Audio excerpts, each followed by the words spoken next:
pendengar semua, selamat datang di podcast Ta Q3. Kita Gomayu Mantri. bersama saya Ana Agung Ayu Darani Pratnya Dewi dengan NPM 2023101414112 bersama dua rekan Saya Kasita Maria Putri Valia Beria dengan NPM 20210122005 dan juga saya Niko Mantri Permana Dewi dengan NPM 2022101215881. Kali ini kita akan membahas topik yang sangat relevan dengan kondisi bangsa kita saat ini, yaitu membangun ekonomi berkeadilan melalui penegakan hukum ekonomi nasional. Topik ini sangat penting karena kalau kita bicara tentang kemajuan ekonomi Indonesia, kita nggak bisa lepas dari aspek hukum. Hukum bukan cuma mengatur, tapi juga menentukan arah agar ekonomi berjalan dengan adil dan seimbang. Nah, tapi ini menarik banget nih karena kita sering berbicara tentang ekonomi tumbuh tapi belum tentu adil. Disinilah peran ekonomi itu sangat penting.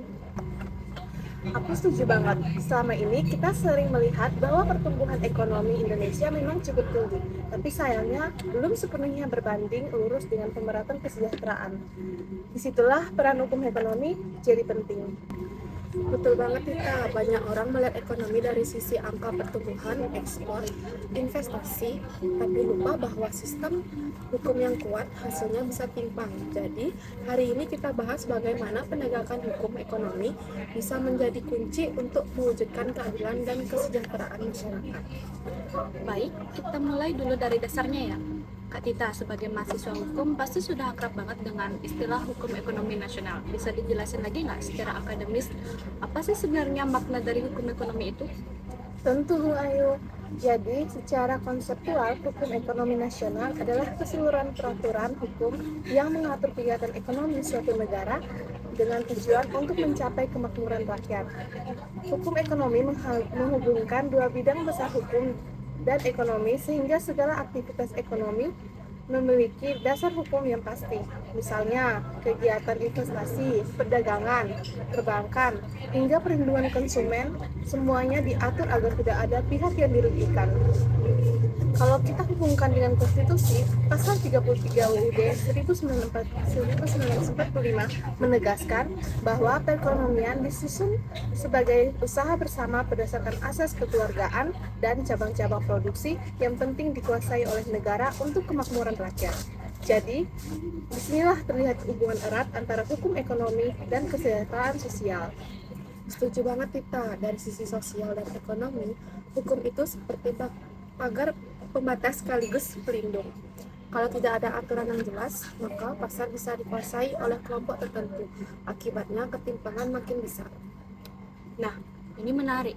Jadi, hukum ekonomi bukan sekedar kumpulan pasal dan undang-undang, tapi juga menjadi alat untuk memastikan agar kegiatan ekonomi sejalan dengan nilai keadilan sosial. Sekarang, kita masuk ke inti pembahasannya aja ya. Bagaimana sih sebenarnya penegakan hukum ekonomi bisa menciptakan ekonomi yang berkeadilan? Kalau dilihat dari perannya, hukum itu memastikan agar semua pelaku ekonomi, baik perusahaan besar, menengah, maupun kecil, punya kedudukan yang sama di mata hukum. Misalnya, melalui Undang-Undang Nomor 5 Tahun 1999 tentang larangan praktek monopoli dan persaingan usaha tidak sehat. Aturan ini dibuat supaya tidak ada perusahaan yang memonopoli pasar atau menekan pelaku usaha kecil. Dengan begitu, tercipta iklim usaha yang sehat dan kompetitif.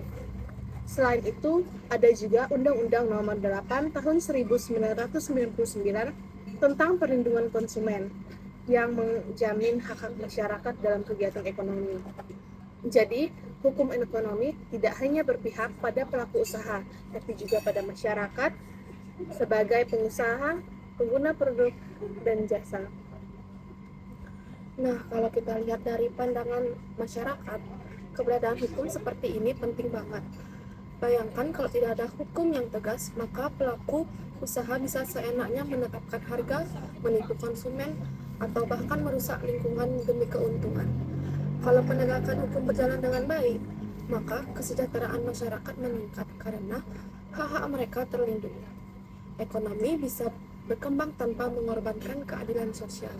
Betul Mangkri, jadi hukum berfungsi ganda mengatur sekaligus melindungi karena keadilan ekonomi itu tidak hanya soal angka pertumbuhan, tapi juga soal rasa aman dan kesetaraan kesempatan bagi semua warga negara.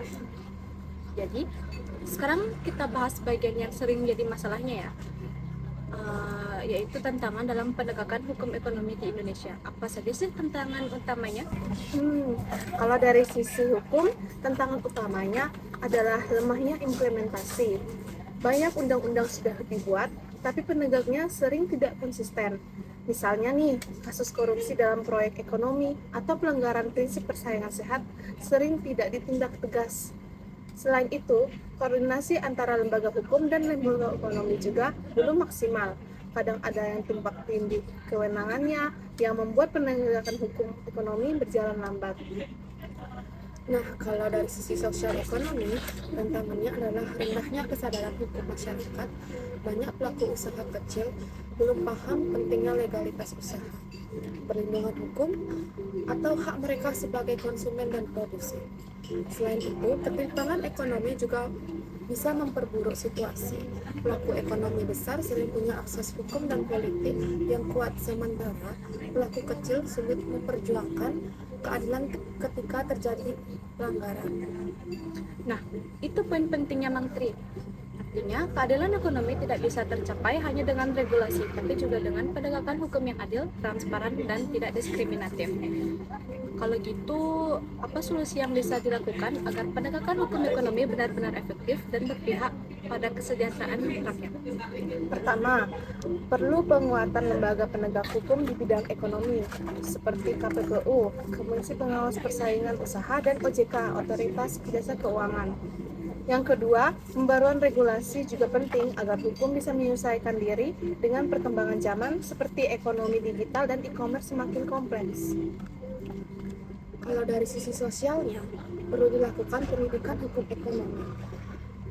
Masyarakat harus paham hak dan kewajibannya dalam kegiatan ekonomi.